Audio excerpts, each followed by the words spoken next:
kita optimismenya ini bahwa kita mau, negara mau, Indonesia akan menumbuhkan banyak-banyak startup yang akan memberikan solusi bagi masyarakat Indonesia.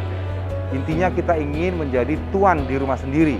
Untuk itu kita perlu membangkitkan yang namanya startup-startup baru yang bisa menyelesaikan permasalahan-permasalahan yang ada. Jadi kita nggak usah mikirnya terlalu jauh-jauh, apa sih yang ada?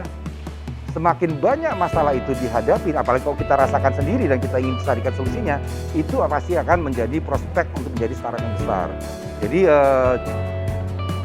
itu pertama. Kedua, harus cari tim yang juga. Jadi kolaborasi, networking itu penting, karena nggak mungkin kita kerja sendirian. Ya kan, karena kalau di startup sendiri kan harus ada hackernya, hacker itu adalah orang codingnya, ada hipsternya, bagaimana mendesainnya, ada juga yang namanya, jadi ada hustlernya juga yang harus kita ajukan, dia yang mengerti bisnisnya. Jadi tadi dari hackernya, hipsternya, hustlernya, nah ini kan harus tim jadinya. Karena tadi persyaratannya secara SDM-nya harus lengkap. Jadi itu teman-teman trik dan triknya. Nanti di pertemuan acara ini kalian akan dikenalkan dengan teman-teman yang lainnya, makanya nanti akan membangun suatu tim. Oh ternyata saya cocok dengan ini dan punya ide yang sama. Itulah harapannya dari program 1000 Startup dan Ignition ini. Nanti setelah Ignition ini ada namanya networking, saling memperkenalkan. Sudah lolos tahap Ignition, mau masuk ke tahap networking. Nah disitulah kita bertemu dengan teman-teman kita. Setelah kita punya temu dan kita membuat tim, itu namanya workshop. Kita latih supaya timnya ini bisa bekerja dengan baik. Habis itu baru kita buat prototype lewat testing. Setelah prototype-nya jadi, kita masuk lagi ke bootcamp untuk mengasah. Tadi mengajari bagaimana memvalidasi produknya, bagaimana mendesain bisnis modelnya. Disitulah. Setelah dari bootcamp,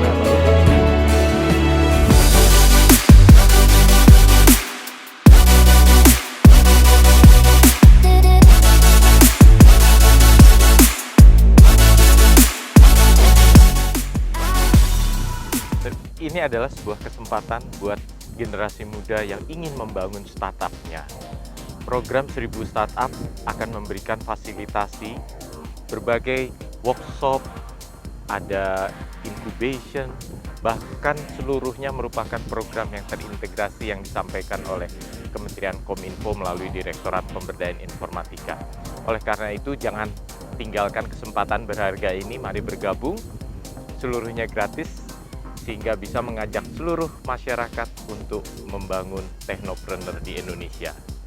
Saya optimis sekali dengan gerakan ini karena di saat ini kan kita sedang mengalami bonus demografi, di mana lebih dari 70% penduduk kita itu di usia produktif, dan kita harus bisa memberikan knowledge dan resources untuk teman-teman anak-anak muda ini bikin sesuatu, bikin karya, untuk memberi kontribusi kepada ekonomi digital di Indonesia. Untuk di digital ini kan dinamis ya, jadi kemampuan yang perlu kita belajar lagi itu adalah kemauan untuk unlearn. Jadi kemampuan untuk bisa ngeriset apa yang kita tahu dan mau belajar hal-hal yang baru. Itu yang perlu kita kembangkan lagi. Jadi mulai bertanya, mencari inovasi-inovasi baru. Jadi kalau dengan old mindset kita tetap akan stick di situ. Jadi emang kemampuan untuk ngeriset apa yang kita tahu dan mencari pengetahuan baru itu yang paling penting untuk survive di digital ini. Kita ngelihat di first wave of digital entrepreneur, kita ngelihat banyak unicorn yang bermunculan, dan itu kita jadi penguasa di wilayah Asia Tenggara ini ya. Kita ngeliat potensinya di situ. Itu tanpa ada campur tangan pemerintah, tanpa ada ekosistem yang dikembangkan. Nah, kita berharap di next wave berikutnya, gelombang dari digital entrepreneur itu, karena kita udah nyiapin ekosistemnya, kita berharap lebih banyak lagi akan anak-anak muda yang bisa create unicorn lebih banyak lagi dan berkontribusi terhadap GDP Indonesia, dan khususnya bisa create more jobs untuk wilayah di Indonesia.